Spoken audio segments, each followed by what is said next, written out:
and welcome back to Drinking Alone with Christina. I'm Christina and I'm drinking alone with you.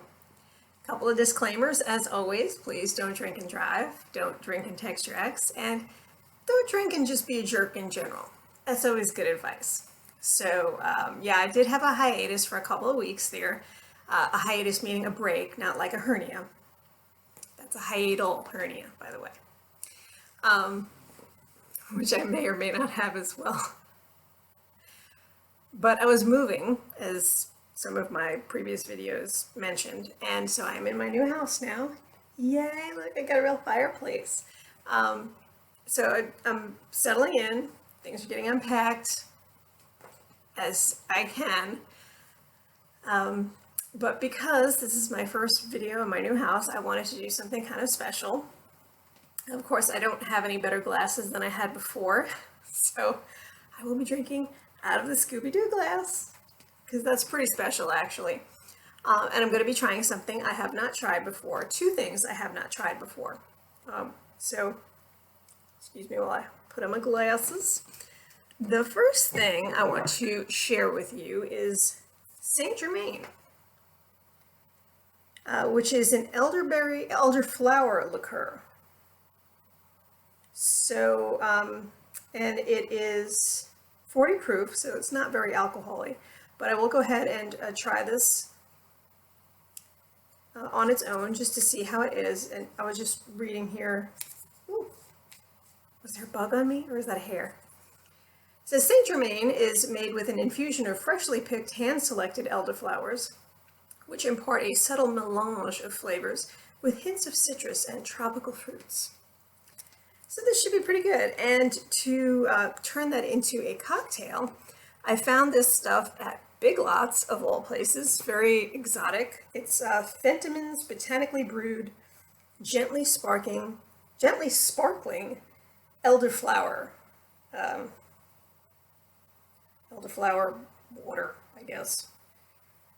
But it is a sparkling item, so, and it is cold. You can kind of see the condensation on it. So yeah, I'll try this on its own as well, and then we'll mix it and see what happens. Yeah, very exciting moving, very stressful, a lot of work, but I had a lot of help, which was good. And like I say, I'm settling in, things are getting done, meeting my neighbors.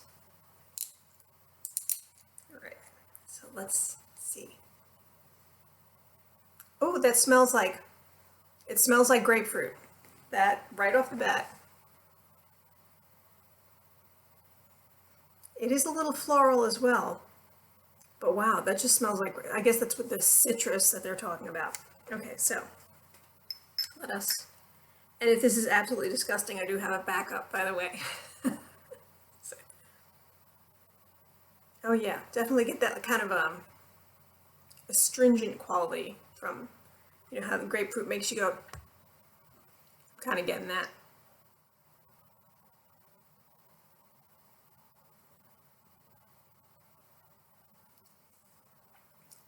Oh, that's good. Oh my goodness.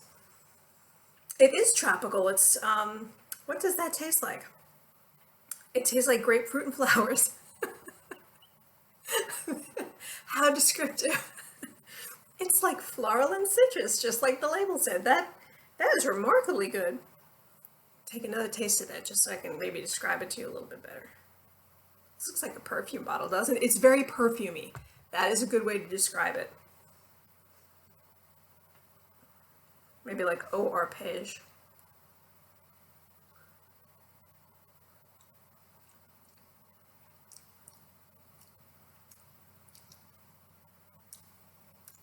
Maybe a hint of apple in there.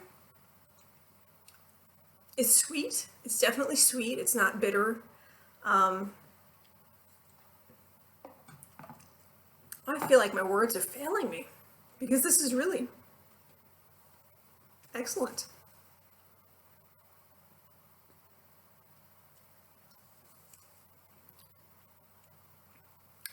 And it almost feels, I don't want to say oily on your tongue, but like thick, I guess because it's a liqueur, it probably has sugar in it. So it kind of coats your tongue as you're drinking it. So we will go ahead and measure ourselves out an ounce. And it does have quite a beautiful color to it. Just a very pale amber. Very nice. And I'm going to go ahead and finish that later because there's not enough in there to do anything else with. And now let us try our Fentimans botanically brewed elderflower sparkling water. Oh. It would be a shame if this was horrible and the other thing was fabulous.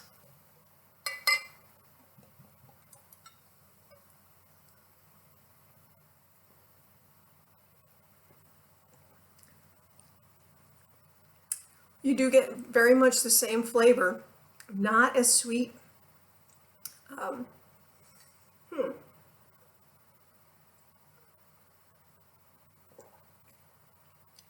Still get that kind of grapefruit citrus. Not getting a lot of floral from it though. Almost maybe a hint of bitterness.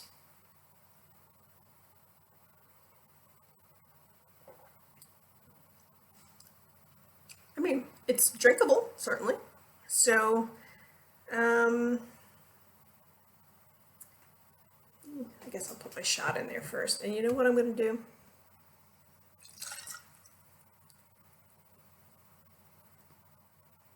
I was going to pour the whole thing. You know what? I'm just going to pour the whole thing in here. That's what's happening. Because like I say, it's not enough to keep. And I've got this really awesome bottle. I mean, is that neat? It's neat. All right, here goes nothing. And again, here's the label for you.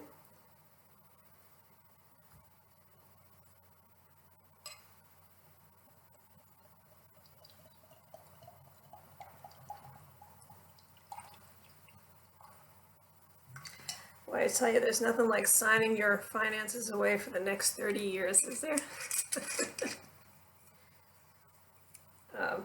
And I got my first lawn mow in yesterday. I love mowing the lawn. I know people think that's weird, but I love to mow the lawn. And it took me like 10 minutes. It was the fastest I've ever mowed a lawn in my life. Salute. Oh, I feel like I should actually make a toast. Better than that. Before I drink this. Okay. To my new house. To friends that are welcome here, to family. May it always provide a roof over my head and a place to hang my hat. Oh, that was terrible. That was terrible. I probably should have come up with something better. Yeah, I might edit that out. Salute. Back to that.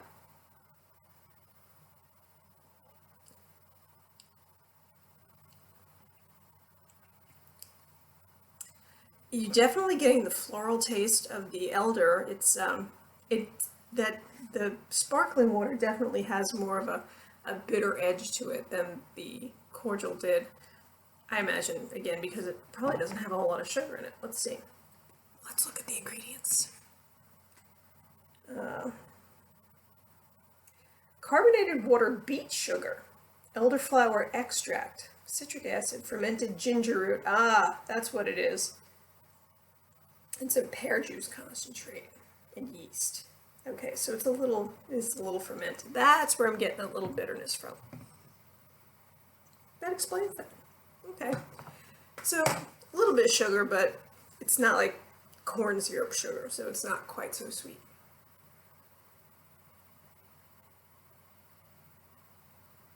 I mean, it's definitely a fancy cocktail. This would be great in an actual fancy cocktail glass. Or, you know, champagne flute or something, so you can really get the, because it is sparkling. I don't know if you can kind of see the bubbles coming up. It's not super sparkly, but it is definitely somewhat sparkly.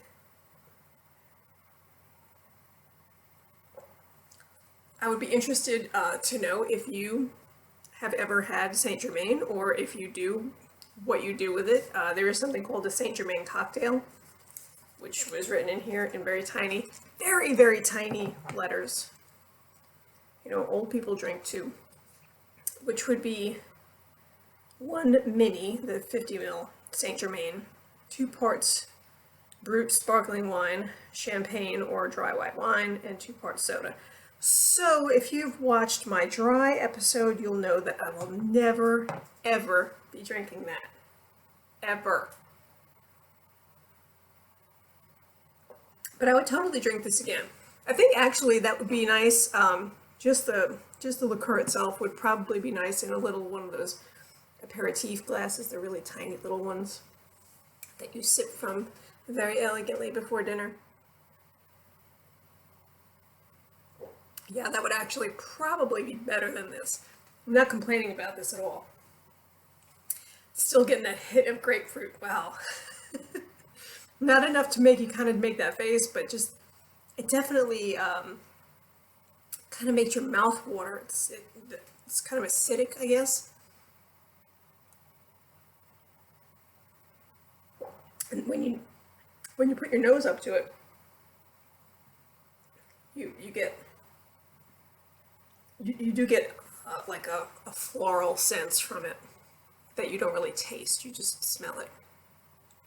But as we all know, taste and smell are kind of interconnected.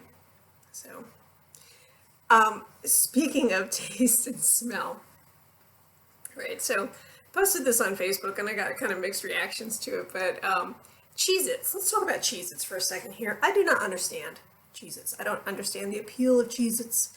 I'm sure there's a large, fandom of Cheez-It people out there who will be mad at me for saying this, but I think they smell like old feet and they taste like a salt lick. There's nothing cheesy about them. There, I said it. So I don't know, when you get that weird musty smell from the Cheez-It, how you're getting any kind of cheddar flavor from that. It's just terrible. Yeah, and they're so dry. God, they're dry.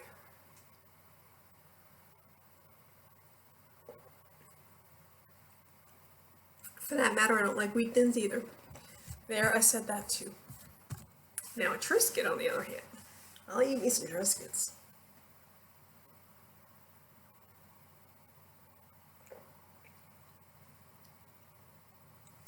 Oh, back to what I was saying before I got sidetracked, because my brain is like that. Let me know, please, in the comments if you have tried Saint Germain or made any cocktails with it, or if you've tried this along with me and whether or not you like it.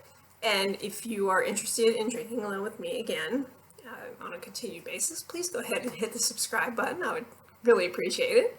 And let me know again if you have ideas for future episodes. I've got some ideas cooking in my head, but I'm always open to new things. And the first thing I unpacked in my new house was my liquor cabinet.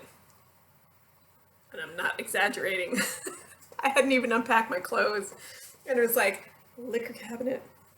Now, in my defense, I was kind of like rage unpacking. You know how you rage clean? I was rage unpacking because I was having some major difficulty getting my refrigerator delivered. And that was, the drama involved with getting that refrigerator was, it was abysmal.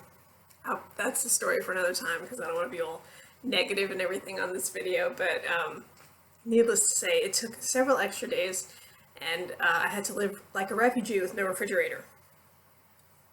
Yay. Not that when you're moving, you're not kind of living like a refugee anyway, because you don't know where anything is, so you don't really have it. I mean, there's things I'm still looking for certain articles of underwear at this point, because I'm like, I know I have them. Where did they go? They're packed somewhere, God knows. I mean, I've got others, but I'm like, where did that sports bra go? I may never find it again.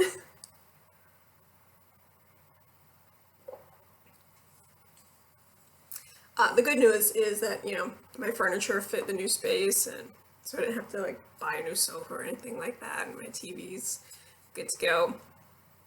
And I'm able to reuse pretty much everything that I have. So I'm adjusting. It's a much nicer place to live than my apartment. Not that I didn't love my apartment, but I like not being in an apartment. I like having, my own walls, and I don't have to worry about me making noise or listening to other people make noise or various odors that might be coming from their apartment or anything like that. It's my building. I'm responsible for it. It suits me much better. I'm almost through this, and I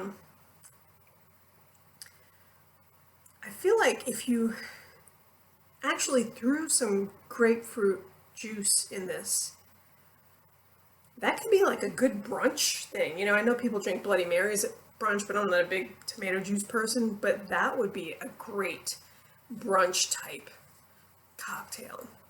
It's a Saint Germain grapefruit cocktail.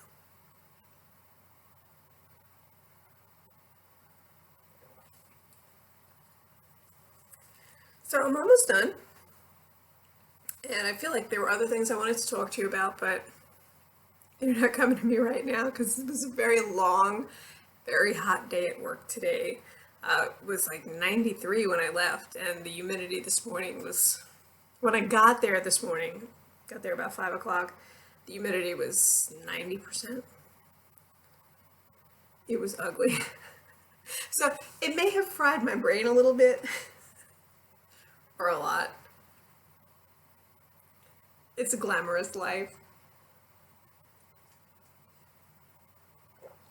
Done.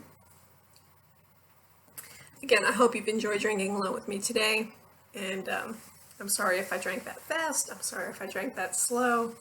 It's just the speed I went.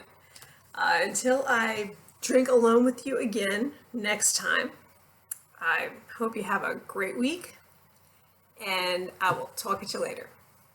Bye.